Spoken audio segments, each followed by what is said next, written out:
I am. You? Yeah, really good.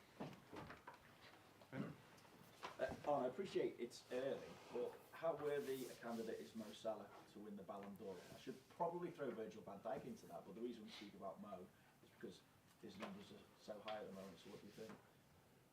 Yeah, it's mostly about attackers, isn't it? Although the last winner was, I think, a midfielder. But yeah, it's a good thing that Mo is in the discussion because it means he does well and means we are doing well. But for him to stay in that discussion, he should bring in the same performances as he's done for 7 or 8 months now. And I think in general, someone that wins the Ballon d'Or needs to win something as well. So it's a great challenge that is in front of us, but also in front of him. And what I liked a lot is that he takes this challenge not only by scoring a big goal and a great assist against City, but he also wanted the team to win because his defensive work rate, especially in the second half, was outstanding. And that is, I think, what it takes for us to have a chance of winning something. And if we as a team can win something, he will have a far more better chance to win an individual prize like the Ballon d'Or. When you say win something, do you think you have to win even more than just the Premier League? Do you have to go on and win the Champions League as well for Mo to really have that outstanding chance of winning the Ballon d'Or? It would make his chance only bigger. But the last one who won it, I think he only won the league and not the Champions League. So it is not only about the amount of prizes you win, but I think all of the ones that won it in the past probably, I'm not 100% sure, but probably won either the league or the Champions League. So that means, but in football it's always like this, you need the team to win an individual prize. And that's what Mo understands at the moment really well, because I just said his work rate, especially in the second half, but almost during the whole game, was very good and very helpful for us to have a chance of winning the game against City.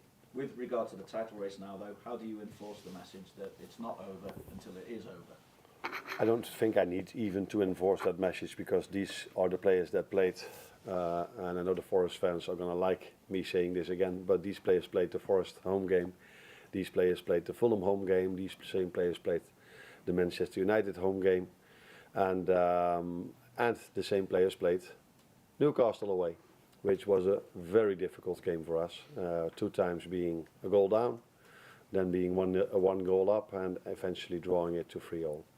So I don't think it's necessary. We all know these players are so long in this competition, much longer than me. So they know how difficult every single game is, and if you have to play 11, it's still a long way to go. Alexander Isak, who you're coming up against, is a striker in fine form. What is it that makes him such a special forward, and do you have to do anything different to handle a player like that? It's an understatement to say that he's in a fine form. I think he's in an excellent form. Also over there, it's the team performance that will help us controlling him. So the more ball possession we have, the easier it is to control him, although he's definitely a threat on the counter-attack as well. The good thing for us is that we've got 2 centre-backs that are probably one of the best players that are able to play against him. I don't say this in perfect English, but what I mean with that is that we've got 2 very, very, very good centre-backs, and that's definitely what you need if you face a striker with the quality of Alexander Isak. So, but also with him, it's not only about him. I like the style of play that Eddie Howe introduced there. They're always a team that is has a very good game plan. They are really intense. So with and without the ball, high intense tempo in the game. So that helps a number 9 as well, because the better your teammates are, the more chances you get. And he's not the only offensive threat they have. I think Gordon and the right winger as well. So they're a big threat. So yeah, it's not only about him, but he's definitely having a great season. Obviously, it was 3-3 the first time you played them. They're just coming off the back of winning 4-3 against Nottingham Forest at the weekend. What does that tell you about them? That they can score a lot of goals. And that's what I was just talking to you about. They have so much offensive threat. And I think normally they are not a team that concedes so many goals, because they are very aggressive in defending as well. As I saw, out of interest, not for this game, but just out of interest, the semi-final they played against Arsenal. Now we all know how well Arsenal is when it comes to attacking, also in defending, but in this situation in attacking. And they just kept them away from their goal with defending really strong, maybe a bit similar what we did at City. So defending with 10 or 11 players. So yeah, they can score goals, but they're also able to defend really strong, and that's what makes them such a difficult team to play against. Morning.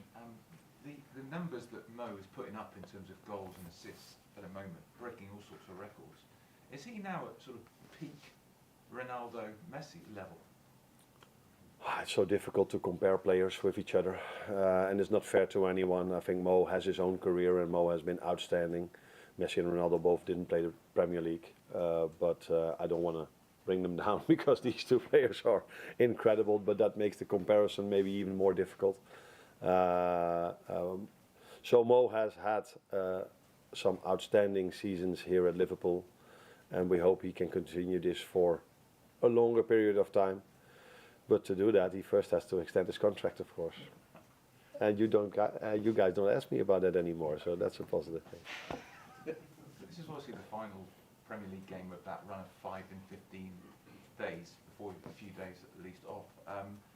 What toll does that take, though? Do you have to think about freshening it up, or how difficult is that?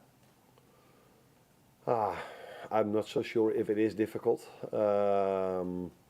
because these players are trained for this and they're used to this. So if they go to a World Cup or to the Euros, they have to play those amount of games in a short spell of time as well. So they're able to do so, but it's.